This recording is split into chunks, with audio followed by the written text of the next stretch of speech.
I suppose it's typical for an event like this and a week like this that you have to wake up in the morning when President Putin is threatening you with nuclear weapons and deploying 300,000 more soldiers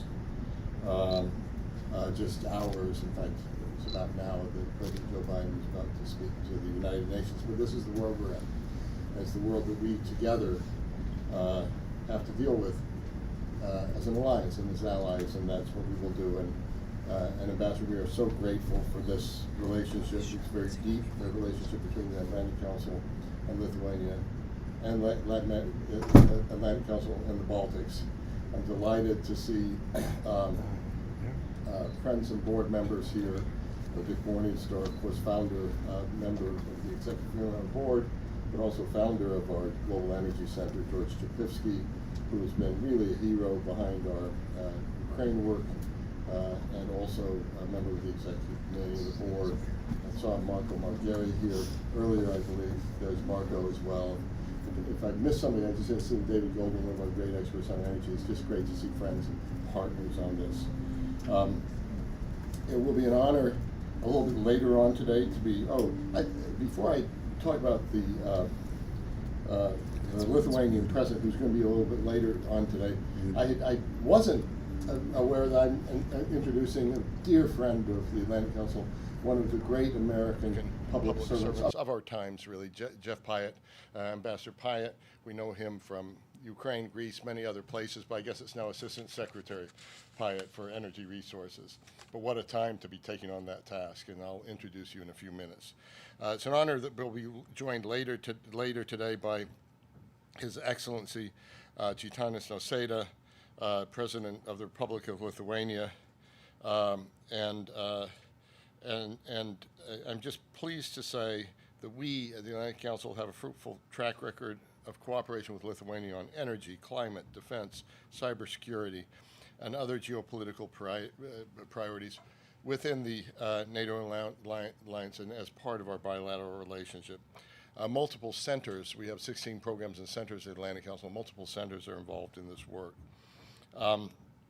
We began our research on the U.S., as the President said, we began our research early on the U.S. role of strengthening energy security in Northeast Europe long before Russia's invasion of February 24th. And this has always been a priority of the Council. But now the urgency surrounding energy security in Europe is as great as it has ever been. We would never have hoped that the Nord Stream pipeline ended in the way it did, forced by war, but we certainly wanted it to end. And we saw its strategic importance in a negative sense. The culmination of 18 months' work, the Atlantic Council's report on the subject of energy security in Northeast Europe is now being published, being launched today, entitled Bolstering Energy Security in Northeastern Europe Through Transatlantic Cooperation. And you couldn't do it at a more relevant venue here in New York, the 77th session of the UN General Assembly. 150 heads of state and government have gathered here to coordinate on how to tackle a series of compounding global crises. Russia's war in Ukraine, the impacts of climate change, escalating food insecurity, and the lingering ramifications of a world slowly recovering from the COVID-19 pandemic. We'll also hear from President Zelensky, thanks to a 101-7 vote of the General Assembly with 19 abstentions. That shows the way that opinion is evolving. Energy is interwoven with these challenges. Dan Jurgen wrote in the Wall Street Journal a little while ago that we had amnesia about energy security. Well, there's no amnesia any longer. By addressing energy security and climate issues together, and they can only be discussed together, we're strengthening national security and the ability for democracies to withstand resurgent autocracy even as we move toward taking care of our planet. When we address energy and climate, we're also forging resilient food supply chains and helping the world tackle existing and future pandemics. It is now clearer than ever that we are more impactful when facing these monumental challenges and crises together as a global community, and the Atlantic Council will host an international food security conference in Bali on the margins of the G20 with our Indonesian partners. But the world order that is necessary for the common action on energy security is being put under strain by Russia's illegal aggression in Ukraine. Ensuing shutoffs and curtailments of gas to Europe have removed any doubt that energy is a tool for the Kremlin's foreign policy of aggression. As the steadfast courage of Ukraine's defenders translates Western arms deliveries into added and additional momentum on the battlefield, energy is one of the last remaining cards Putin has to play. I guess we heard this morning also alongside nuclear weapons, and what might be a challenging winter for Ukraine's supporters in Europe. I wrote this weekend in my weekly column for CNBC that I thought this was a time of maximum danger in the situation in Ukraine because of Putin's growing desperation, but also one of maximum opportunity because of the growing realization among Ukraine's allies. Europe is now entering a new energy security paradigm where the pretense that Russia can be a reliable supplier has been shattered forever. Russia is losing the biggest energy markets in the world, and that won't come back easily. Eliminating Europe's dependence on Russian energy once and for all is a top priority for the continent's security, and in fact, the security of the transatlantic alliance writ large. And by working together, transatlantic partners can ensure that energy is no longer wielded as a tool of aggression. Lithuania and Northeastern Europe have led the way on diversifying away from Russia's energy, as the ambassador said in her opening comments, before and after Russia's invasion of Ukraine. Vilnius' efforts, starting back in 2014 to diversify its gas supply through the Klaipėda LNG terminal, have shown an incredible farsightedness in dealing with the risk posed by Russian energy independence. When I told my German friends what a breakthrough this was, and weren't they thinking about something similar, that was around the time that they were shutting down all their nuclear facilities.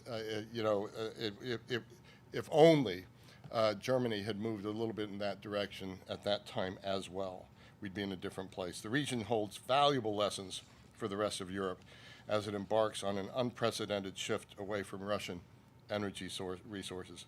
But Lithuania also offers the lesson that decarbonization is the most powerful tool in the energy diversification arsenal. In addition to diversifying gas supply, the country has Lithuania has reduced its gas requirements by switching heating to biomass and building its wind power generation capacity, chipping away at its demand for gas from Russia.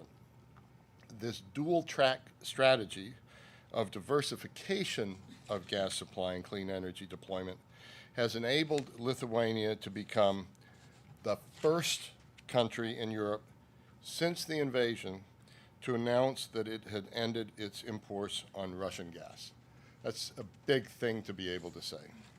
But the job of ending Russia's energy leverage over the region is not yet done, not by a long way. The Atlantic Council's report, and I hope you'll all read it, explores how the United States can play a role in strengthening local and European efforts to diversify away from Russian gas and decarbonize Northeastern Europe's energy system. Our Europe Center and our Global Energy Center will take on a big project this year on European decarbonization. Key to the recommendations is the fact that energy diversification, consisting of moving gas supply from reliance on Russia and decarbonization of the overall energy system, are not at odds and must be done in tandem. The United States can support supply diversification through energy and technology commerce, exchange of expertise, and leveraging of U.S. finance and the private sector to get projects done in as expeditious a manner as possible, including the Baltic states' desynchronization from the Russian power grid. It's also important that collaboration reduces the overall climate intensity of transatlantic energy value chains, which can synergize U.S. and European efforts to meet energy security and climate challenges in tandem and lead global efforts towards secure, affordable, and sustainable energy systems worldwide. These are interwoven challenges, and they bring us all to New York this week, and they are not easy to address. But through concerted effort within our international community, and actually being forced to address these issues by a war we never wanted, and robust engagement from the United States alongside our partners and allies, we can make a huge difference now toward building a more free, peaceful, prosperous, and sustainable transatlantic community and world. So we're very excited for the opportunity to hear a little bit later from President Nausėda and to discuss in a panel the Atlantic Council report findings in greater detail. And I'd like to thank our host for this morning, the Lithuanian Foreign Ministry, and for their hospitality and for their long partnership with our work. And of course, to His Excellency, the President, when he gets here. I am so delighted now to turn the podium to a person I've always known as one of those diplomats that just gets things done. In the background, may I tell the story of Ukraine a little bit? So the ambassador challenged us. He said, I think there's some Russians here. I think they're doing some nasty things. They became known as little green men. And he sort of gave us a challenge, and we invented something called digital forensic research, which wasn't much known at the time. And we were through social networks, through use of satellite imagery, through just shoe leather reporting, able to confirm beyond any doubt that the Russians were in Ukraine. They'd taken their uniform markings off, but we were able to show units people were in, where they were now in Ukraine, through geolocation and photography, and it was at a time when Putin was saying nobody was there at all, and we're very proud of that work. But that was our work. His work goes way beyond that, but I can't imagine a better public servant to be in charge of this portfolio at a time when the portfolio has been as important as it's ever been. So, Ambassador Pyatt, I pass the floor to you.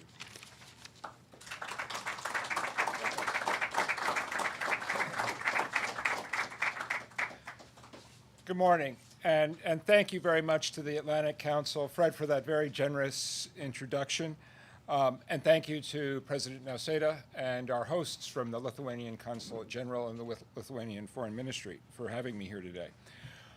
I can't resist pointing out to begin with that as ambassador in Greece, I had a superb Lithuanian counterpart, Rolandas Kačinskas. Rolandas and I got a lot of work done together on issues around Ukraine, Russia, and energy. And I saw on Twitter that he's actually back in New York today in his new capacity with the Speaker of the Lithuanian Parliament. So there's a wonderful symmetry today, and I'm really pleased to be here. I also want to acknowledge the presence of Dick Morningstar. In this business, all of us stand on the shoulders of our predecessors. And in that regard, I think we're all very fortunate, me certainly so, for Dick's vision and persistence when he was working on these issues at the State Department. And I very much look forward to hearing what he has to say. I'm, of course, delighted to be continuing my strong partnership with the Atlantic Council, especially in the context of the Global Energy Center's report. The Bureau that I'm now responsible for, the Bureau of Energy Resources, focuses its mission on three pillars: energy security, reliable and affordable energy access, and expediting the clean energy transition. And as I begin my role as ENR Assistant Secretary, one of my very top priorities is our support to our transatlantic allies like Lithuania. As Europe diversifies away from Russian energy sources and reduces and ultimately eliminates our collective dependence on fossil fuels in order to meet the climate challenge that we all face. In short, I see my mission as being to ensure that Moscow can never again weaponize its fossil fuel resources to attack our collective security. This mission, of course, is also front and center in the Global Energy Center's report. I want to keep my remarks this morning very brief because I really look forward to listening to others, but I want to underline what the ambassador and Fred both said, which is that we recognize that Northeastern Europe, Lithuania in particular, has really taken the lead in warning against over-reliance on Russian energy and the imperative of building resilience and diverse energy supply chains. As one of the regional foreign ministers put it in a meeting yesterday that I participated in, your region were the whistleblowers among the European Union. And for that, we should all be grateful. I very much look forward to discussing how all of our countries can work together towards the shared objectives that have been made so clear. But I want to assure you that these complementary issues, energy security and energy transition in the transatlantic context, will be at the very top of my agenda, and I very much look forward to your advice, your support, and your collaboration in the months and years ahead. Thank you very much.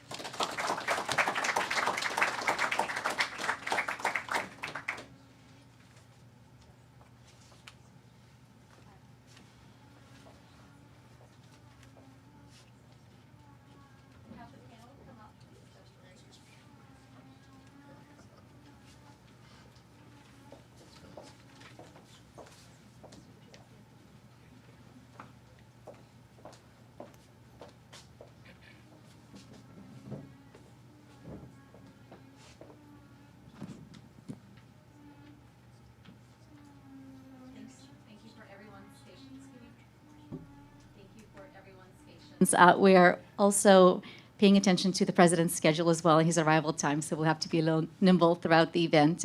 Thank you all for joining us today, and thank you, Fred and Ambassador, for these fabulous remarks, and Ambassador Pyatt for your remarks at the top as well. Just another reminder to make sure to download and read the report that came out today. There's some fantastic recommendations and specific tangible actions that we can all take to further alliance and support energy security in the region. I will introduce our fantastic panel, and then we'll go into a short discussion, and then we will welcome the conversation with the President and Ambassador Morningstar following that. It is my pleasure to introduce Daiva Grybauskaitė, Vice Minister of the Lithuanian Ministry of Energy, Algis Latakas, the Chief Executive Officer of the Klaipėda Seaport Authority, Stephen Kobas, who is the President and Chief Executive Officer of Accelerate Energy, and of course, Ambassador Pyatt. We've already done a quick introduction for you, but congratulations on your appointment as the Assistant Secretary for Energy at the Department of State.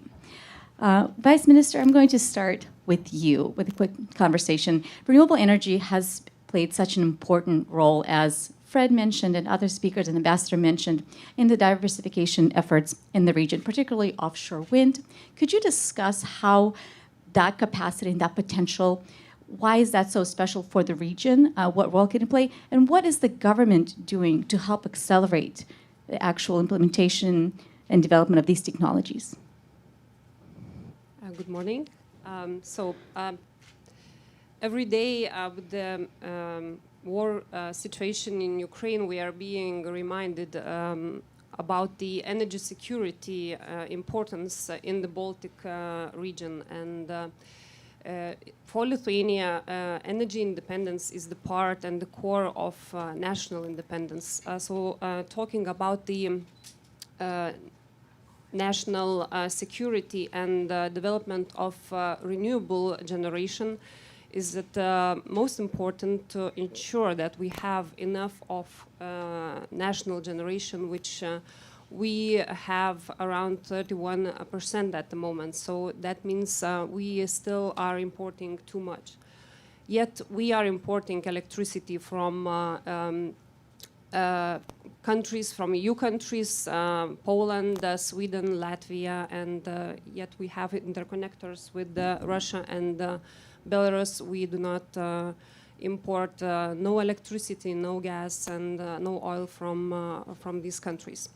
So what the government is doing, we are focusing on the 7 gigawatt installment until 2030s, and that would ensure around 100% of national generation and would ensure our national security.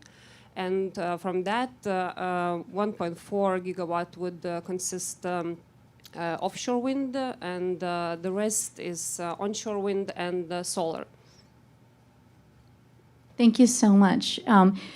In dual strategy, as was mentioned earlier today, Klaipėda Terminal is also playing and has played a key role, being on the front lines of the diversification efforts in the region, initially really helping with negotiating a better price and also just being forward-looking. And right now, the utilization is not just for Lithuania. A lot of the gas is going all across the region. So could you talk about the success story and what kind of lessons learned can we apply as the rest of Europe right now pursues their diversification strategies as well? What can you share with us that could be helpful for the rest of the region?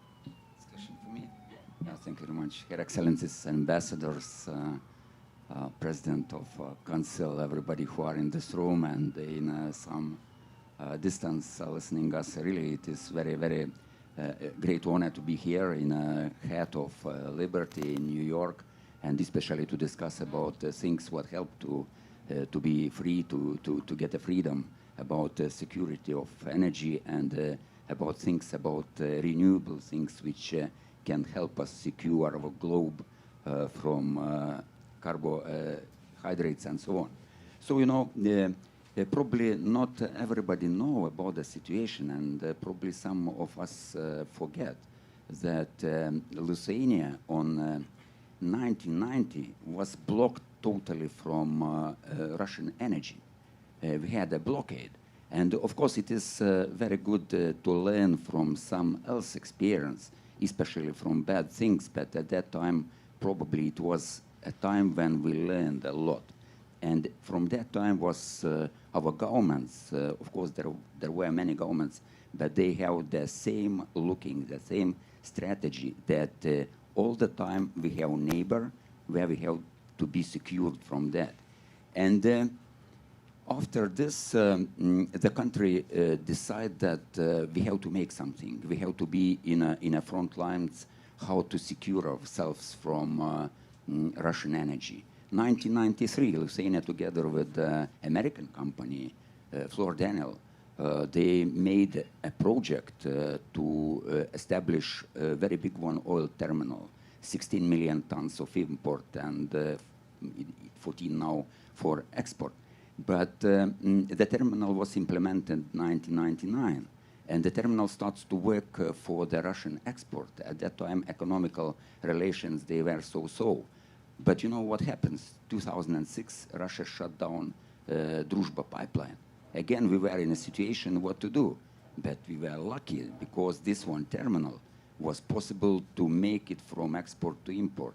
And today Lithuania get oil from West countries, from United States, from everywhere, and can survive with that. 2011, again, new step, but again on the same strategy line. Lithuania decided to implement LNG terminal. At that time was discussion which one it has to be, or floating FSU, FSO, or some storages on a shore. There was many discussions, but 2014 terminal was inaugurated.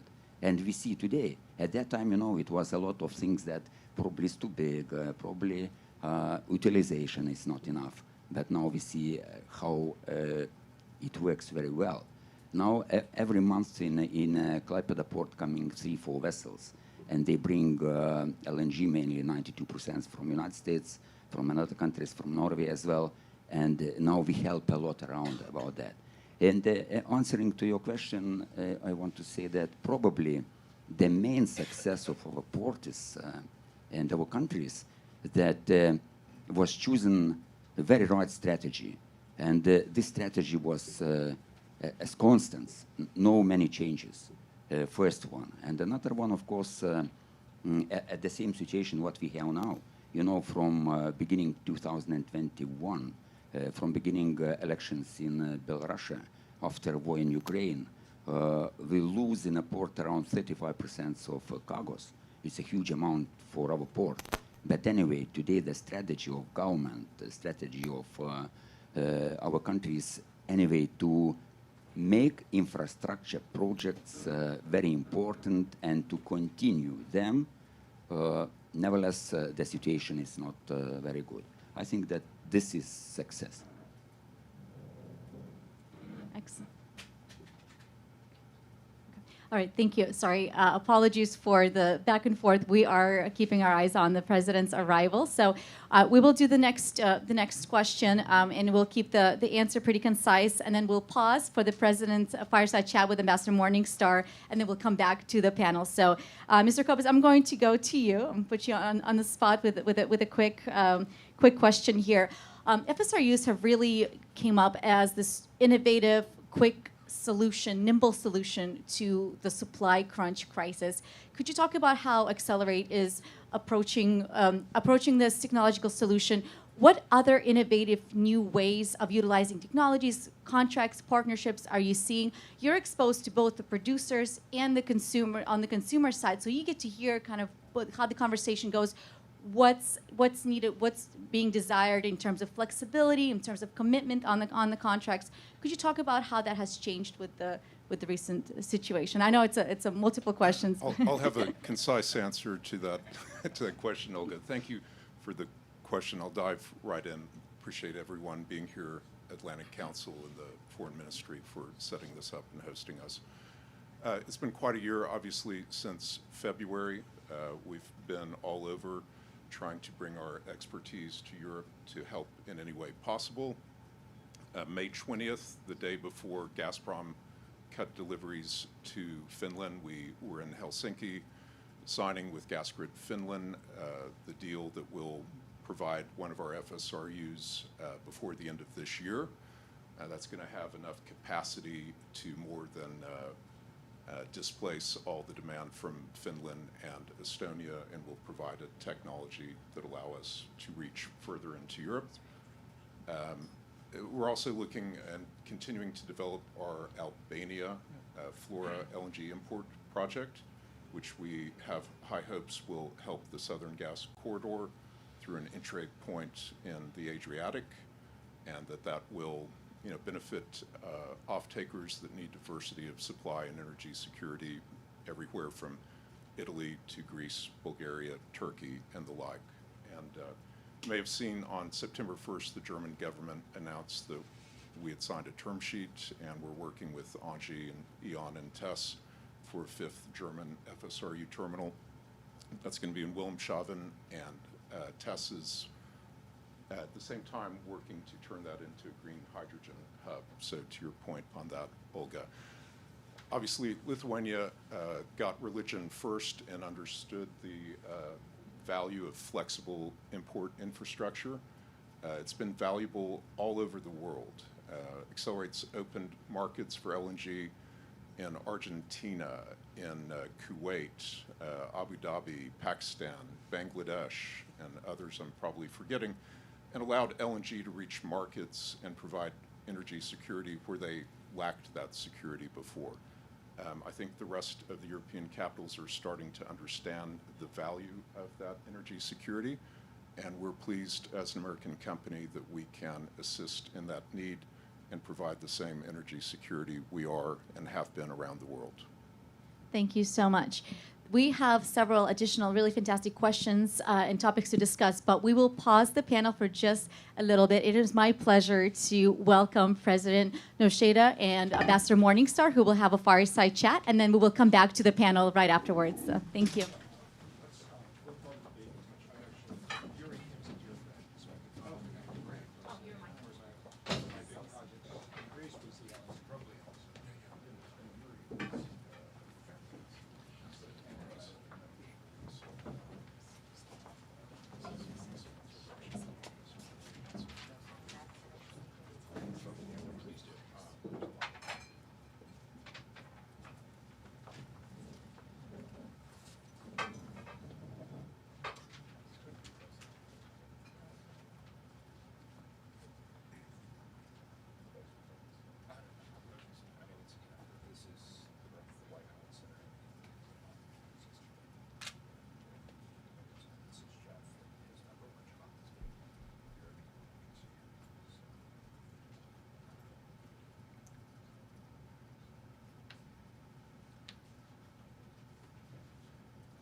Good morning, Mr. President. Good morning. Pleasure to meet you.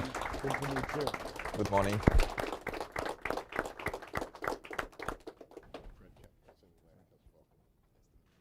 Morning. Here.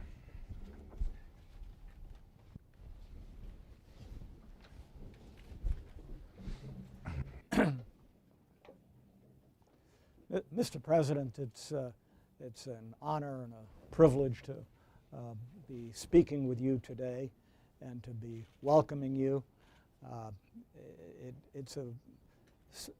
I consider, for me, very important for a couple of, at least three reasons. One, the launch of our report on Northeast Europe energy cooperation. Second, all of my maternal great-grandparents came from Lithuania back in the late 1880s.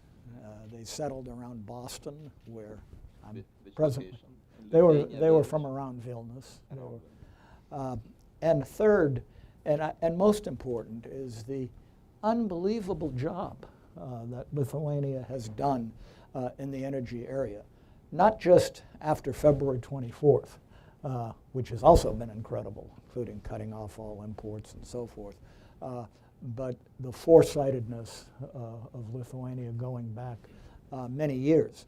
I can remember when I was Hillary's energy envoy during the Obama administration, being many times in Lithuania, and there was a lot of discussion about Klaipėda, for example, and not in Lithuania, but in other places, criticism, oh, it's too expensive, it should be regional, it should be this, it should be that, and would be being delayed and so forth. And Lithuania said, hey, we're not going to wait forever, we are going to do it, which was the right decision then, and certainly the right decision now. Having said that, let's get into our conversation. The elephant in the room today is President Putin's comments on annexation, on mobilization, on nuclear weapons, and the like, and showing a lot of desperation, but also increasing danger. And maybe your comments on what you think it means and what effects it could have on unity among the allies and what the response ought to be. Thank you very much. Thank you for this introduction. Yes, we are living in very dangerous time, and I mentioned it several times that probably this is the most dangerous situation we face since the regaining of independence in 1990. Now, of course, the situation is even more tense, and especially having in mind that the war, Russia's war in Ukraine, is unsuccessful. I have to stress it. They're losing this war, and they need to fill the gaps, which are absolutely natural because they are losing. They have a lot of losses of military personnel, military equipment, and they have somehow to consolidate the Russian military forces there. And this is the reason why Putin announced this mobilization plan and tried to scare up all of us by talking about nuclear threats and such kind of things. But we Lithuanians, we used to live in the situations where we are just get used to such kind of threats, and this is not a big deal for us. I think we should react correspondingly, and of course we have to evaluate new situation after these announcements. But it doesn't change anything. This is first of all the war in Ukraine. They need more additional forces, and the conflict will not spread because of inability of Russia to broaden the military conflict right now. But we have to take care about our security, and we are doing this. I am pleased and I'm really satisfied with the result we achieved in Madrid summit, in the NATO summit in June. Very important elements were to put in the conclusions of the text of Madrid. Forward defense principle in eastern flank countries, larger foreign presence of EFP troops, first of all Germany, and we are working closely with our partners in Germany in order to welcome and to accommodate more military troops from Germany up to the brigade size level. This is important. Okay. So this is business as usual, I would say, and we understand that we are living in the situation and in the region where the threats are around us, but I don't think we should be desperate. Putin should be desperate, not us. Thank you.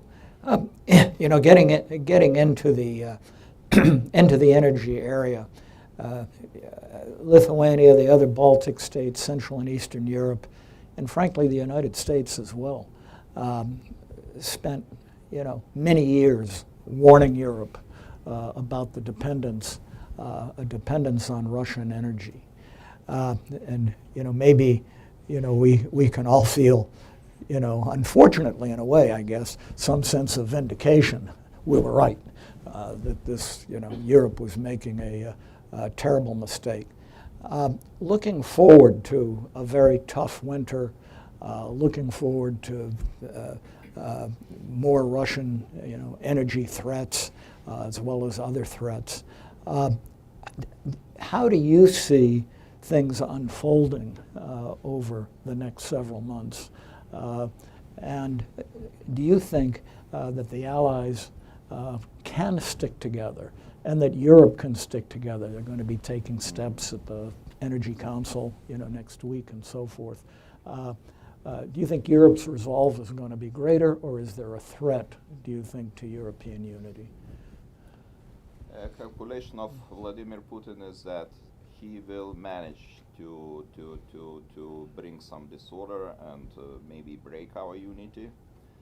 But I see the actions which were taken by our colleagues in many countries of European Union, and I don't so much I am not scared about the physical shortage of electricity or other energy resources. This is first of all the problem of price, and the prices are going up, and probably it will be extremely difficult to find some magical sticks to solve this issue in the short run. And I think we will live in the environment of very high energy prices, and of course it will have some implications on the households and probably also some political implications. Yes, there is the pressure coming from the bottom of society to do something, to take some measures to make the energy cheaper, but unfortunately we don't have such very effective short-term instruments to affect the price level, except of course the subsidies. And many countries in Europe are applying this instrument of subsidies, but it costs a lot of money. And we are fully aware that it might cost up to 2 or 3% of our GDP. We are committed to apply these subsidies for electricity in Lithuania. And now the biggest question is at which level we will fix the price and we will subsidize the price. So in other words to say, where we will set this price cap. But yes, political tension increases, and the energy prices is becoming probably the topic number one in the discussions, election discussions in many countries, because some countries are approaching the elections. Latvia, Estonia, Finland, other countries of Europe, and our question number one by people is, by voters, is what we will do with energy prices. And probably Putin wants to see that population is unsatisfied, and according to his imagination, Europe is weak. Europeans used to live in comfortable situations, and now they are just not ready to take these challenges. And probably at one point they will break. In this situation, it's very important to find this unity and to find, first of all, very effective tools to stabilize the situation in the short run, and of course take care about the generation capacities in the middle and long term.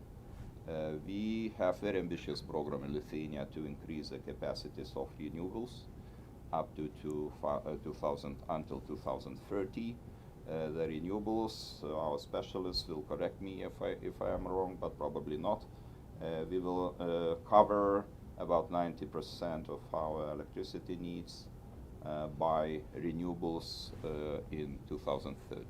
This is an ambitious program, but we will, I think we are able to implement it by developing solar energy facilities and wind energy facilities, onshore and offshore. Yeah, you know, that does lead to a sort of an interesting conundrum that, you know, you hear a lot of criticism, people saying, well, you know, yeah, energy security is important, but, you know, if we do more gas infrastructure, go into, you know, nuclear is still, you know, an important issue in Europe, that's somehow going to delay the energy transition. And so the question is energy security and the green transition contradictory, or is it an either-or situation, or, as you seem to be indicating, and I would agree, that it can come together, and that, in fact, more renewables reduces more dependence on countries such as Russia. So how do the two fit together in your view? It is, first of all, it's not contradictory. As I Right. mentioned, our plans are to develop renewables. So renewables are the element of our green transition program. And on the other hand, we don't have the alternatives. We stopped to commission our nuclear power plant in 2010. Since then, we tried to gradually develop the renewable energy facilities, but we did it too slowly, and this is a problem. Right now, we have a big problem, and probably you had the opportunity to discuss this issue with our specialists, but right now, Lithuania imports about 70% of electricity and produces only 30% of our needs. So what does it mean? On one hand, we did a lot trying to break free from Russian dependence by building LNG terminal, establishing connections, different kind of connection, gas interconnector with Poland, electricity bridge to Sweden, Lithuania. We did a lot in this area. We did a lot in order to say one day we can stop to buy Russian oil, Russian gas, and Russian electricity. We did it in April of this year. But it doesn't mean that we are able to sell the energy at cheap prices, because we don't have any generation capacities. So this is our task in the in next years, and I don't see any obstacles and any reasons to stop it. We have to implement it. But now talking more generally about Europe, yes, in the short run I see some contradiction, because now the German government or the governments in other countries of European Union have to solve how they will manage to live next month until, let's say, summer of next year, and they have to find the solutions. Yes, they fill the storages. The storages are filled by 85 or 90% in many countries of Europe, and they are still dependent on gas. They built new LNG terminals, 4 terminals in the plans of German government to build new LNG terminals, but they are running and competing with time, and of course the time is a crucial factor in this regard. In the short run, I see the contradiction with the green transition agenda. In the long run, there is no contradiction. There is only one way out: renewables, renewables, and renewables. Maybe, of course, might be an option, especially having in mind that Lithuania was a nuclear power plant country 1 decade ago. Maybe low capacity nuclear facilities or nuclear reactors might be an option, but not in the short run, because this is very beginning of the process and we are deep in the discussions in Lithuania. Is it good? Should we be a nuclear country or not? Because I recall the referendum on nuclear future of Lithuania in 2011 or 2012. It was unsuccessful, and 70% of the people said, no, we don't want it. But it was after Fukushima incident. Now the situation is totally different. Probably if we would organize such referendum now, probably the result would be opposite. Right. You know, you mentioned, you briefly mentioned oil, and it seems apparent right now that although the EU is pledged, countries have pledged to cut off imports of oil, that there will be no global Iran-type oil embargo on Russia. And there's talk about price caps with respect to limiting prices on imports of Russian oil and gas, for that matter. To the extent that you can talk about it, do you have any opinions as to whether that can work and whether it should work? To ban Russian... No, but to limit, to set the caps, right. We have this discussion in European Council and in other European institutions. You know, for me it's very difficult to imagine that we will set the price for Putin and Putin will try to deliver the gas at any cost, especially having in mind those new developments. It's very difficult to imagine. But yes, there is discussion about this issue too. Maybe it's not the main instrument to do something in the energy market, but as one of the options, it's under discussion. Right. Yeah, I mean, if there's not going to be an overall embargo on oil, I suppose there's no downside in trying it, but I agree with you. I can't imagine Putin playing in that game, but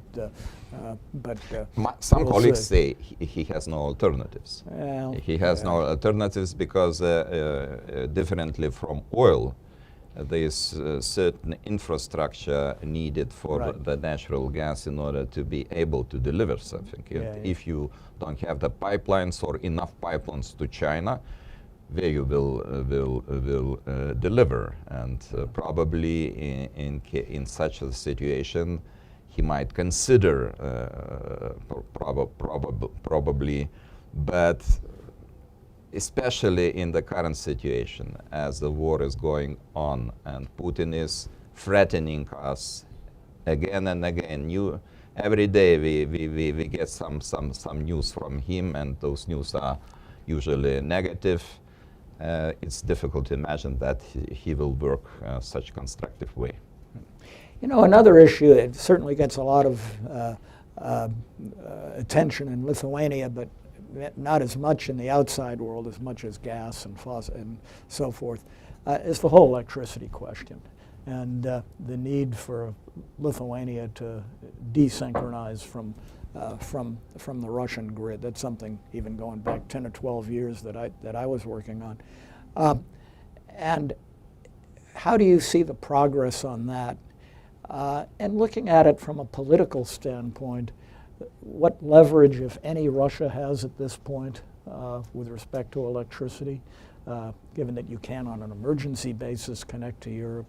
The relationship with Kaliningrad and what they're doing in Kaliningrad, it's a complicated but exceedingly important issue. And how would you describe it and the future of it?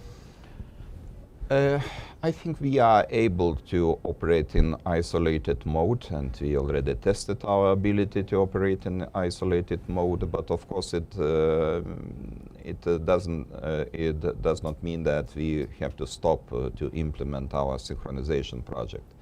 We should even speed up this process, and according to our plan, we intended to complete it in 2025. now I see the possibilities, and my colleagues will support me, that will be able to do it even earlier in 2024, maybe the beginning of 2024. Maybe one element of synchronization project, Harmony Link, will be built later, maybe several years later, but it doesn't mean that without this Harmony Link the project cannot work. So synchronization should be completed, and we are encouraged by example of Ukrainians which we are able in the midst of the war to synchronize with Europe in March of this year, after the war broke up in Ukraine. So I think this will be the last element of our program to break free from Russian dependence. And then we will be fully ready. And then we will have only one important challenge: to increase our generation capacities. Can you tell us a little bit about the nuances with respect to Kaliningrad? Both from an electricity standpoint, but also just overall, and there's obviously been controversy on what goods can cross Lithuania, so forth and so on. Can you educate us a little bit on how you see the Kaliningrad situation? This is really a long-lasting problem, how to deal with Kaliningrad, because geographically it's very strange and interesting situation. This is enclave of Russian Federation in the Western Europe, in Europe. And we had agreements about the transit to Kaliningrad. Recently, those agreements were a little bit challenged by the sanctions mechanism which was imposed on Russia in March. We are talking about fifth or fourth package of sanctions which came into force in July of this year. And it was explanation of European Commission to switch, if I can express it this way, green light to some goods passing Lithuanian territory and going to Kaliningrad region. We are talking about iron, steel, and cement. But we are a little bit surprised by the recent decision of European Commission to switch the green light for the transit of Russian goods through not only Lithuania but European Union territory to the third countries. The colleagues say that it should be explained by humanitarian reasons. Those fertilizers are highly needed to solve the food crisis. But all the decisions which watered down our sanctions imposed on Russia, we cannot take them positively, and we have to discuss in those decisions, and we have to consult before we take these decisions. It was not the case, it was not done, and now this is the time to get back to the negotiations table and to find these solutions, because it is not good to take the unilateral decisions without consulting with the partners. Right, we're getting close to the end of time. I guess we have a few minutes. Let me throw you a softball question. And that's the importance of the United States to Lithuania and how the U.S. and Lithuania can cooperate in the energy area. I know there was a recent agreement or MOU signed, I guess, last week on clean energy cooperation. How do you see, our cooperation and what we can do together? We can do together a lot, and we did already. If I am correct, United States is the second destination for our Lithuanian origin goods, export of our Lithuanian origin goods. But we did a lot also in energy field too, and in 2014, as I mentioned, we established the LNG terminal.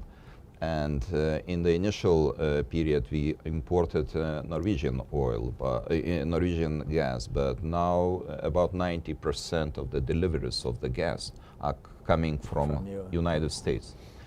And very important agreement between European Union and United States was achieved last year as United States declared that it might potentially to deliver much more gas to Europe, trying to help us, to assist us in solving this energy crisis.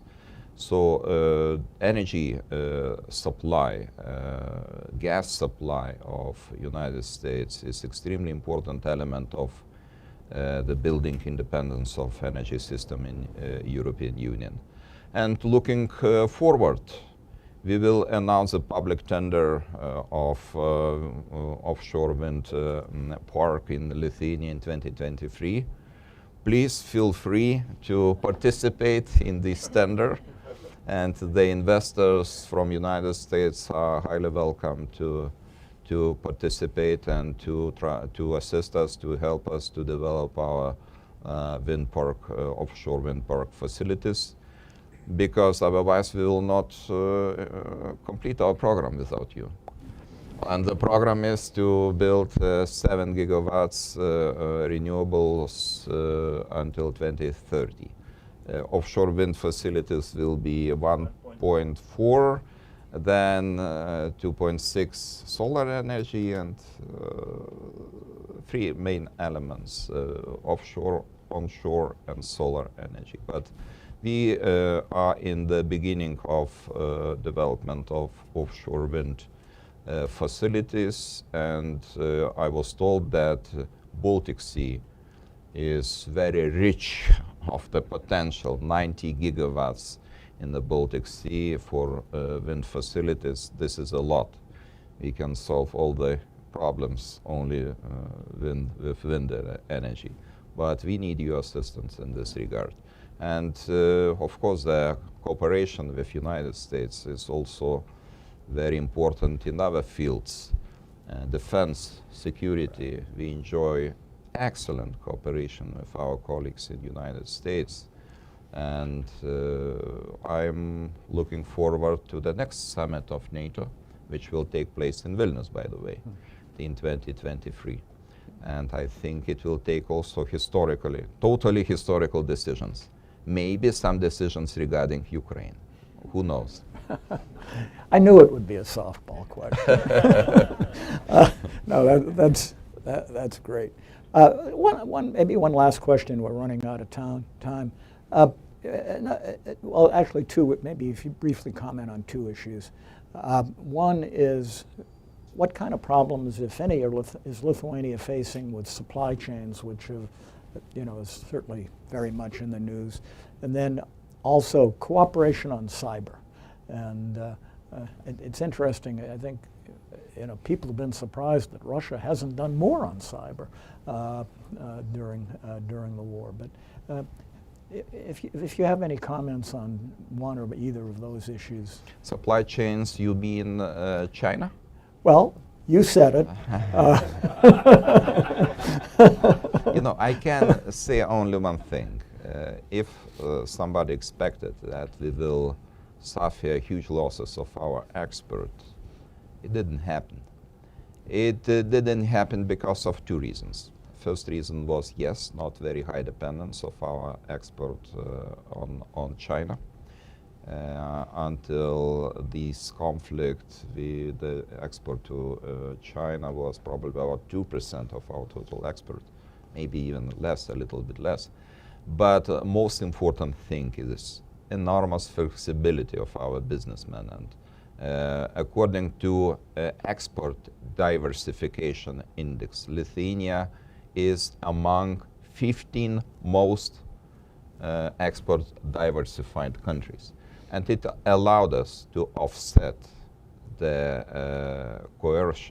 economic coercion of China by exporting much more to other Indo-Pacific countries, more than offset. So this is very good indicator that Lithuanian businessmen and export is flexible enough to withstand such kind of pressures. And it was another explanation, pandemic, first wave of pandemic.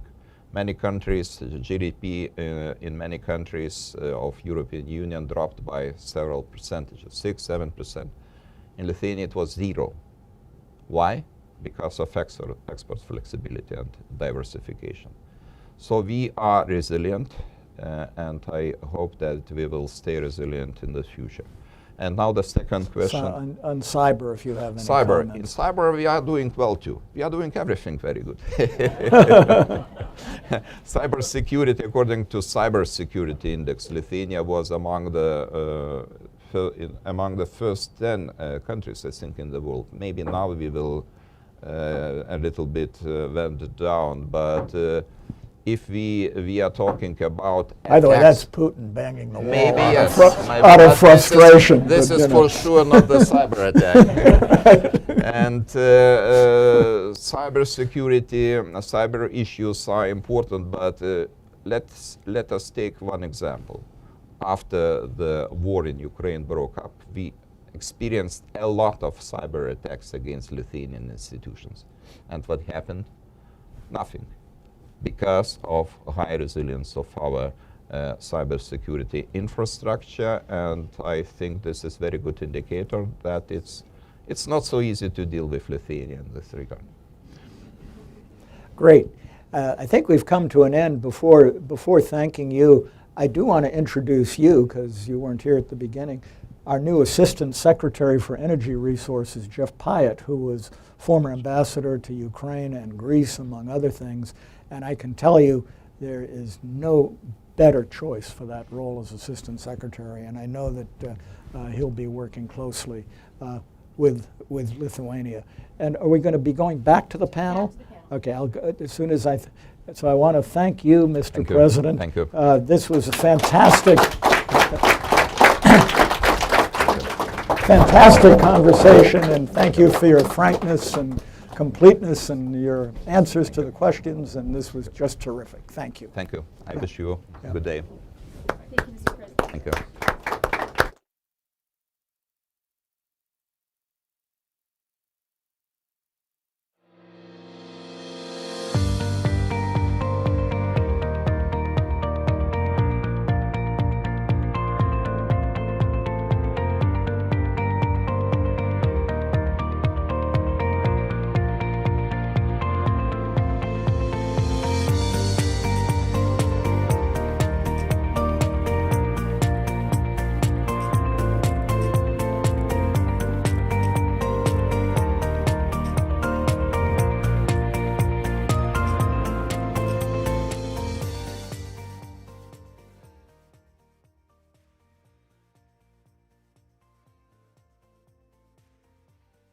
Where we left off. Fantastic. And thank you, team, for such a quick turnaround.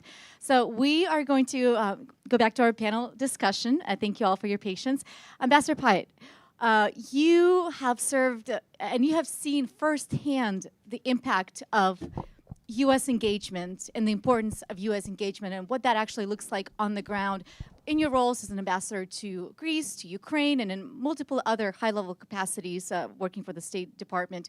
Could you expand some more on top 3 priorities in energy and climate as you look into potential partnerships and opportunities with Lithuania and the greater region?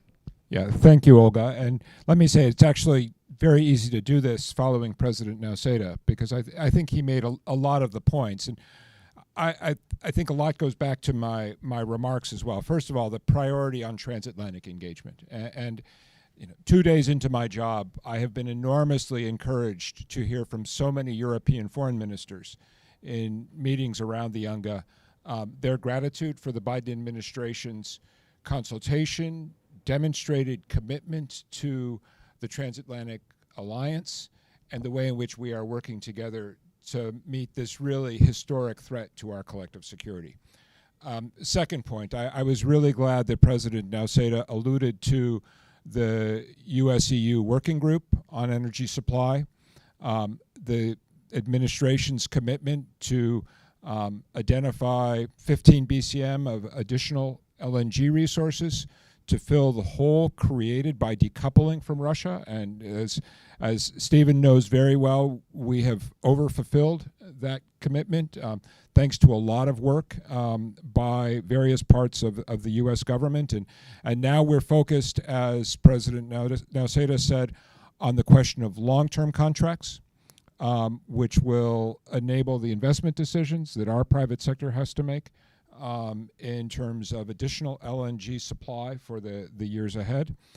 But then also, and I was so glad to hear President Nausėda talk about offshore wind, because I think a big part of the story that is not fully understood among some of our European allies is how consequential the IRA will be.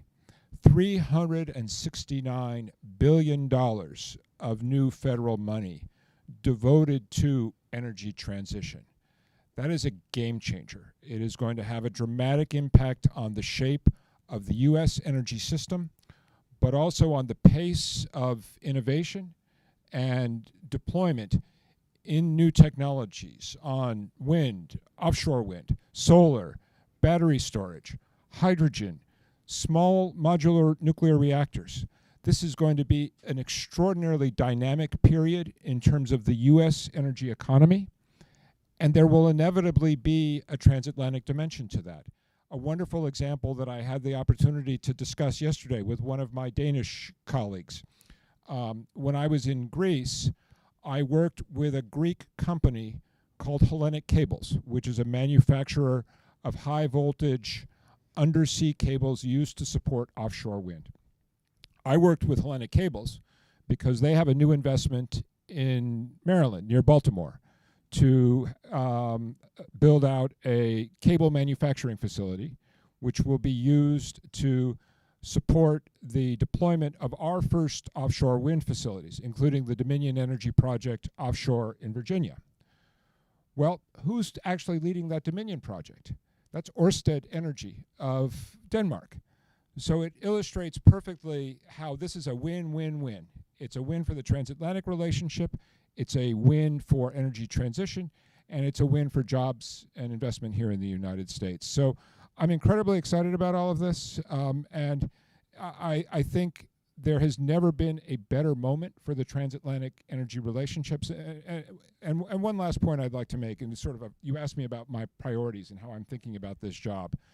If you look back at the 20th century, the rise of America as a global power, energy was intrinsic to that. The role of our energy companies, the innovation that American companies led in Texas, in Ohio, in Pennsylvania, and then in the Gulf, in Southeast Asia.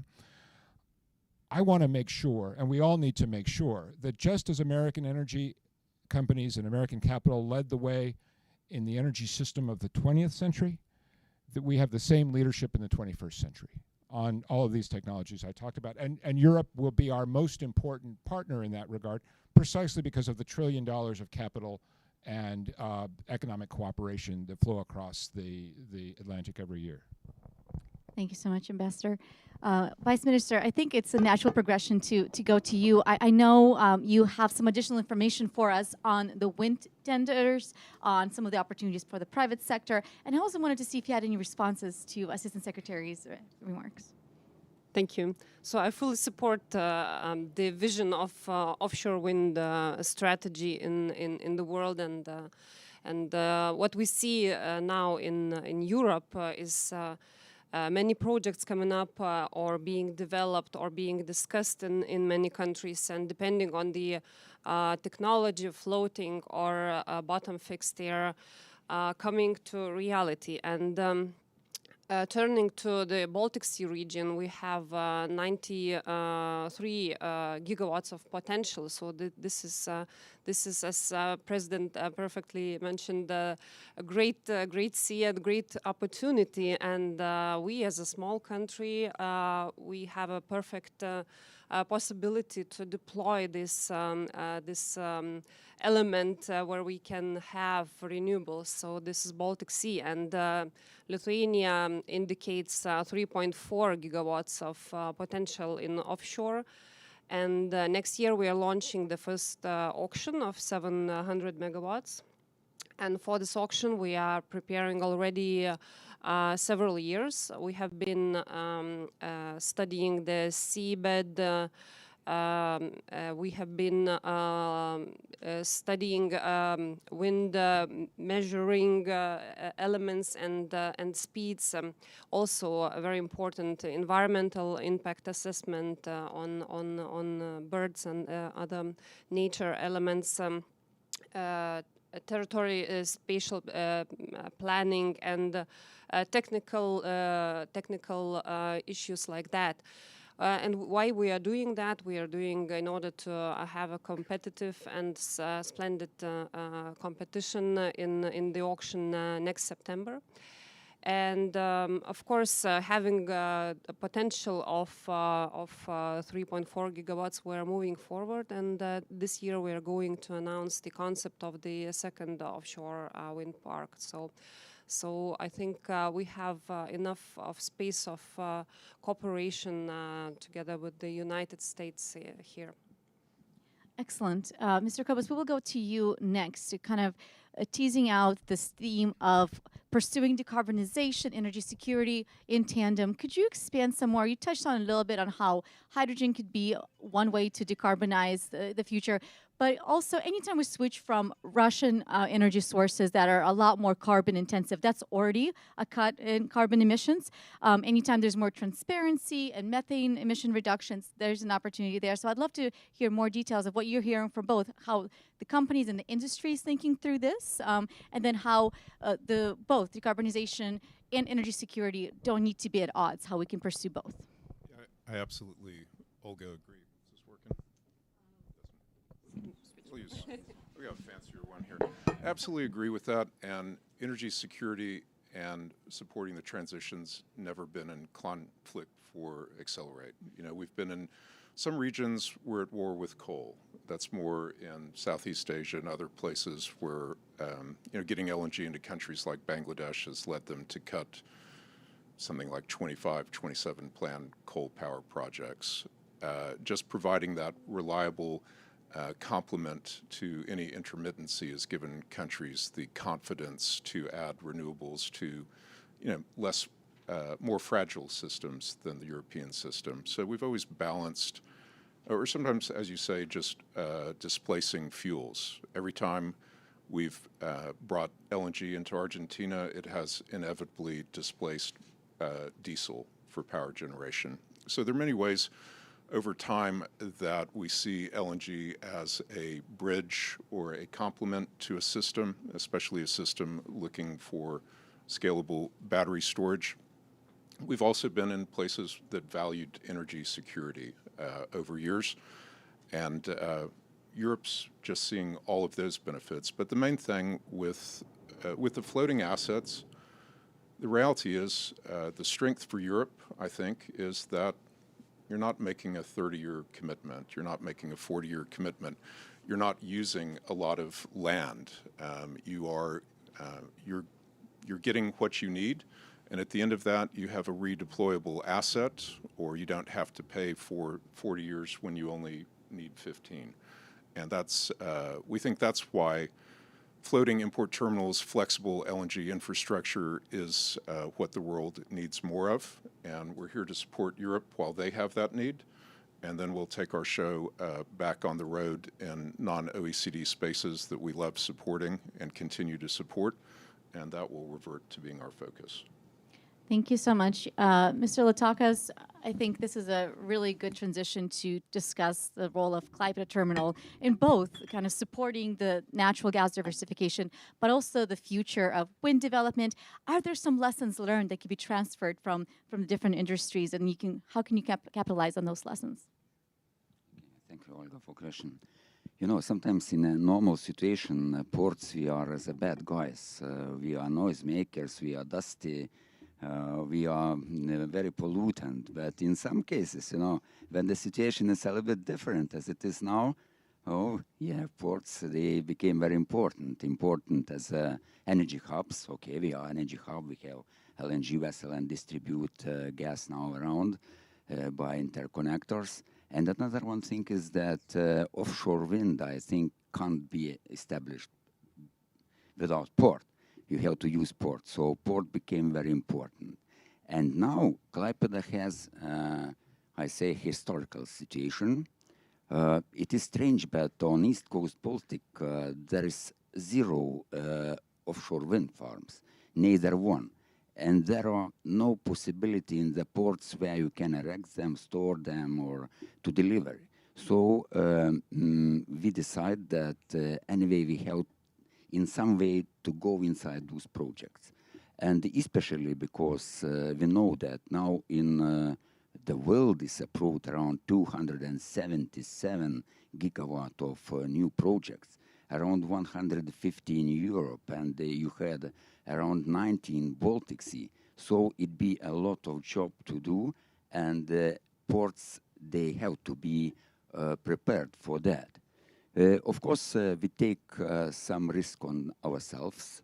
You had that the tender is not announced yet, and in all cases, developer choose which one port is good for them.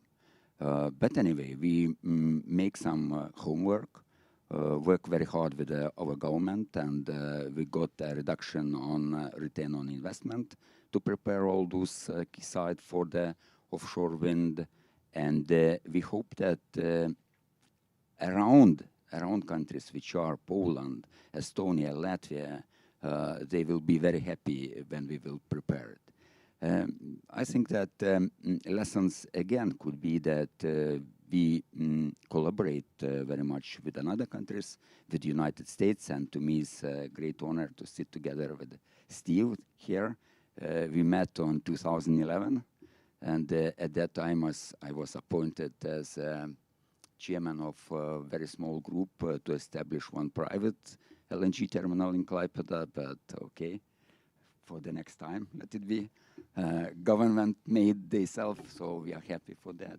And from United States, I think as well we can get a lot of technical experience, a lot of consultancy, because there are a lot of examples, such companies, Foxbor, Flora, Daniel, and in this region, where we are preparing now the quayside for offshore wind.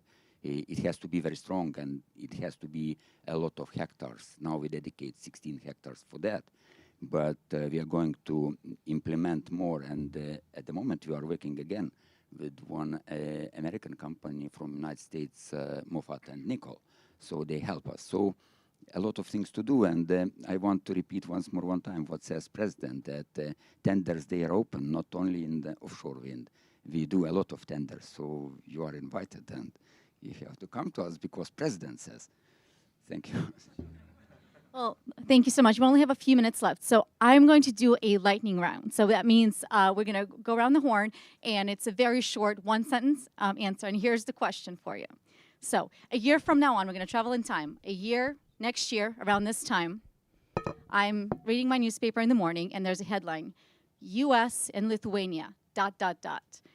What should the headline say? What are you hoping to see a year from now on? Does the question make sense?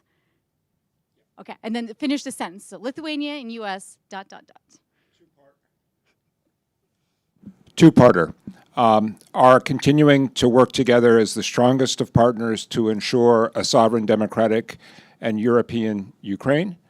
And second, that we are continuing to partner to accelerate and deepen the European transition to decouple from Russian oil and gas supplies and really set the pace in terms of the transition to a renewable energy future. Love that. Okay, I'd just say I hope that the U.S. and Lithuania are continuing to show an example on how flexible LNG infrastructure can provide leverage and opportunity for the rest of Europe for energy security.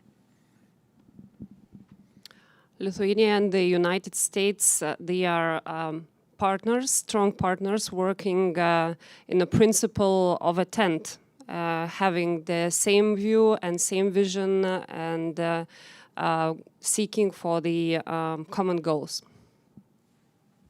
Yeah, so I think that we have the same goals, and they are as diversification of energy, desynchronization from east side energy sources, to say diversification as well. So I think that we will together do all those projects and we will achieve our goals together. Excellent. Thank you so much. Well, someone said a reminder, so for a year from now on, we'll see if those are the headlines we're seeing, and I hope that that's true. Please join me in thanking our fantastic panelists today.